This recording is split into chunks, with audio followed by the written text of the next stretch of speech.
Hello and welcome to another edition of Motor Cars Enthusiasts. Right off the bat on the old show today, little leftovers from the LA Motor Show include this machine, the all-new, well, kind of all-new, Scion CHR concept. Why do I say it's kind of new? Well, we've seen this concept before. The first time was last year in 2014 at the Paris Motor Show when it was shown in purple and was shown as the next generation RAV4.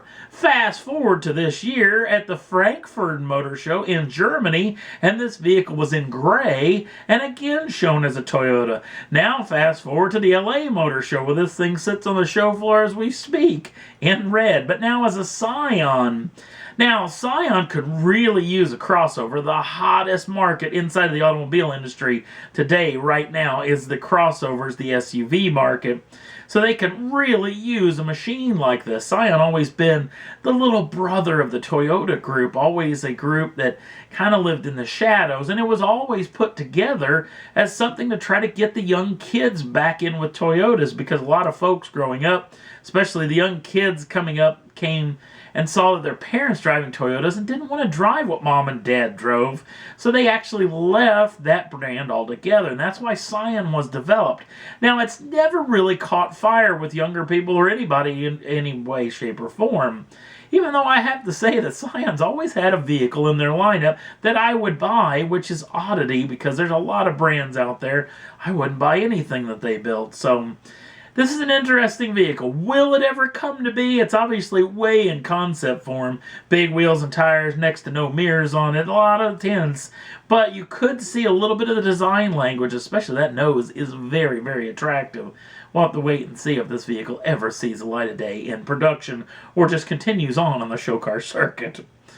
Remember this machine from way back in the past? I think it was in Japan. Subaru showed off this as the new Impreza concept.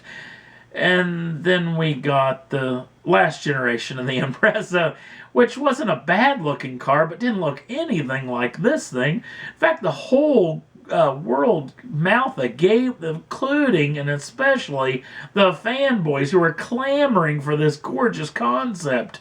Well, Subaru has heard the cries, and they say that the next generation Impreza will look a lot more like this concept. And now here we are at the LA Motor Show, and bam, here it is. Now, it doesn't look near as aggressive, but just remember that this is the standard Impreza concept. And if you look at it really close, notice how the vehicle has quite a bit of gap between the tires and the fenders. The wheels aren't massive in size. Okay, the mirrors are a little bit on the small side, but this thing's pretty close to production ready. I think very close to production ready. And just wait what's coming down the pike. The new WRX on this platform. The new STI WRX on this platform. Yeah, we got nothing but goodness coming down on this particular machine. So we'll keep you in tune when we hear any more. Next up on the list, well, this is the current edition, the R35 edition of the GTR. In fact, this is the Nismo edition. Now, folks over down at Motoring, down in Australia, motoring.com, had a nice little conversation with one of the head honchos at the Nissan group, and the Nissan fella claimed that the next generation, the R36 version of the GTR, wasn't even on Nissan's radar, where a lot of people were talking about 2016, 2017, maybe at the latest 2018, we'd see a concept, or they would already be in production of the R36 GTR. He's claiming maybe 2020 at the very earliest, which would mean this vehicle is very long in the tooth. 13 years would elapse between when this vehicle first came out and that time in 2020 when this machine could get a new version. That being said, Nissan still continues to massage this machine, making it a little better, a little more power, a little bit quicker, a little bit faster, things like this. So it's not a terrible deal, but man, we're really hoping for that R36 to come a lot sooner than 2020. But we'll keep you in tune if we hear any more on this deal. Last up on the list is a little bit of thoughts of something that's happened to me here recently, which really got me thinking. I was working on a brand new 2016 Subaru Outback. The fellow that owned it was actually watching me do the repair process, and he was a fellow who was of retirement age.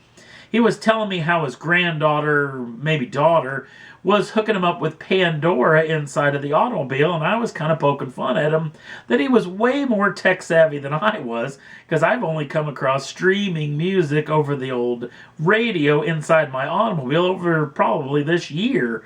So he came back and said, you know what? I don't understand any of it, and I don't know how to make it work. And I said, you know what? This is something that the dealerships need to do. They need to sit folks down and show them how to work some of this stuff.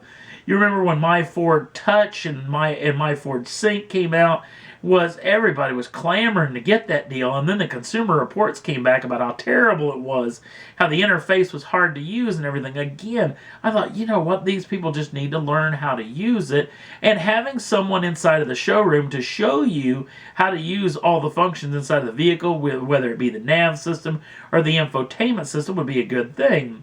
The fella told me that they did. In fact, they had a whole group of teenagers that worked part-time, and that was their whole job, was to show people how to use all of it. He said, but you know what? I've already forgotten all of it.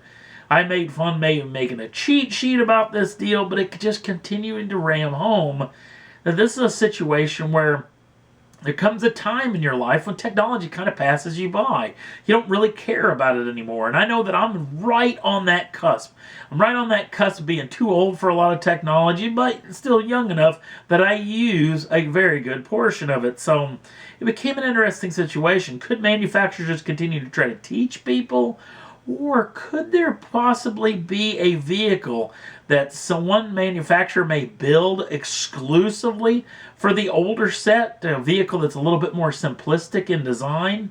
That being said, a lot of the touchscreen stuff has been going away because at speed, it's a little bit easier to reach over and grab a knob and turn up and down the radio rather than try to feel around on a touchscreen that has no reference points on it. So we've seen a lot of that stuff kind of come back just a tad bit to actually have a little bit more buttons and knobs on the dashboard itself. But just really got me thinking. It'd be interesting to think of what you may have thoughts out there about what manufacturers could do or what people could do to help learn this new technology, because it's just going to continue on, continue growing and continue to get better and better as people want the same experience they have on their laptops, their tablets, and their smartphones. They want that same experience inside of the automobiles, but you remember, not everybody wants that experience.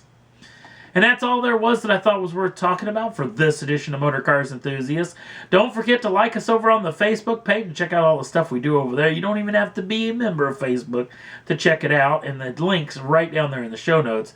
Also, if you'd like to subscribe to the channel, you can do so at any time and be on the front list of when the new shows come out. Thanks for watching, and if we don't see you in between now and then, if you celebrate Thanksgiving, have a great Thanksgiving and the start of the holiday season. Thanks for watching. We'll see you again real soon.